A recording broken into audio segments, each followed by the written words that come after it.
จอลูกหนังวิเคราะห์บันเต้ที่เด็ด3คู่ประจำวันเสาร์ที่2เดือน5ปี2026เรามาเริ่มกันที่คู่หนึ่งในศึกพรีเมียร์ลีกอังกฤษเตะในเวลา 11:00 ของคืนนี้การพบกันระหว่างนิวคาสเซิลยูไนเต็ดอันดับ14มี42คะแนนจะเปิดบ้านต้อนรับการมาเยือนของไบรตันอันดับ6มี50คะแนนนิวคาสเซิลยูไนเต็ดเจ้าบ้านประกอบมีฟอร์มการเล่นส่วนหลังที่ถือว่าบ่ดีเลยโดยแพ้ติดต่อกันมาแล้ว5เกมในทุกรายการเกมรับของทีมค่อนข้างมีปัญหาเสียประตูง่ายแต่การเล่นในบ้านของพวกเขายังคงพอมีแรงฮึดจากแฟนบาสที่คอยสนับสนุน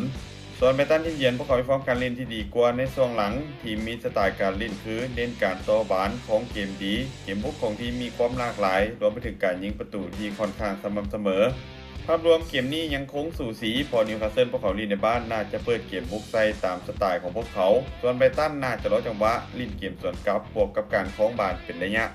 การคาดการณ์สกอร์ที่น่าจะเกิดขึ้นนิวคาสเซิลยูไนเต็ดจะเปิดบ้านเสมอกับไบรตันไปด้วยสกอร์1-1มาตอนคู่ที่2เตะในเวลา 11:00 ของคืนนี้การพบกันระหว่างเบนฟอร์ดอันดับ9มี48คะแนนจะเปิดบ้านต้อนรับการมาเยือนของเวสต์แฮมยูไนเต็ดอันดับ17มี36คะแนนเบนฟอร์ดจะบ้านประกอบมีฟอร์มการเล่นช่วงหลังที่ถือว่าบ่ค่อยดีโดยบ่สามารถเก็บชัยชนะได้เลยและจะนักไปทางเสมอแต่เกมในบ้านของพวกเขามักจะเล่นได้อย่างดุดันมีลูกเซตพีซที่อันตรายส่วนเวสต์แฮมยูไนเต็ดพวกเขามีฟอร์มการเล่นช่วงหลังที่ดูดีกว่าเล็กน้อยพวกเขามีเก็บส่วนกลับไว้ที่ถือว่าเป็นจุดเด่นแต่ฟอร์มการเล่นเกมเยือนยังบ่ค่อยนิ่งเกมนี้มีโอกาสค่อนข้างสูงที่จะเปิดแลกกันเพราะทั้ง2ฝ่ายต่างต้องการคะแนนเบนฟอร์ดต้องการคะแนนเพื่อรุ่นไปเล่นในพื้นที่ยุโรปส่วนเวสต์แฮมพวกเขาต้องการคะแนนที่สำคัญเพื่อหนีพ้นจากโซนตกชั้นแต่ภาพรวมในเกมนี้ยังคงให้เบนฟอร์ดเจ้าบ้านดูดีกว่าเล็กน้อยการคาดการณ์สกอร์ที่น่าจะเกิดขึ้นเบนฟอร์ดจะเปิดบ้านเยือนเอาชนะเวสต์แฮมไปด้วยสกอร์2-1มาตอนคู่ที่3เตะในเวลา 23:30 ของคืนนี้การพบกันระหว่างปืนใหญ่อาร์เซนอลจากฝูงมี73คะแนนจะเปิดบ้านต้อนรับการมาเยือนของฟูลแลมอันดับ10มี48คะแนน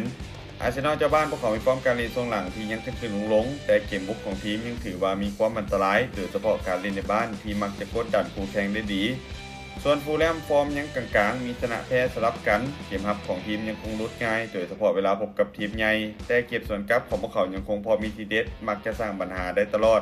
ภาพรวมเกมนี้อาจจะเป็นเกมที่บ่ง่ายสำหรับอาร์เซนอลแต่คาดว่าในท้ายที่สุดพวกเขาจะสามารถเก็บชัยชนะมาได้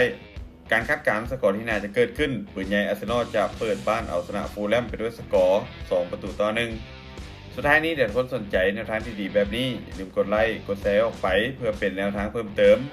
และเป็นสนใจอยากลงทุนสามารถกดลิงก์ผ่านหน้าช่องได้เลยเด้อ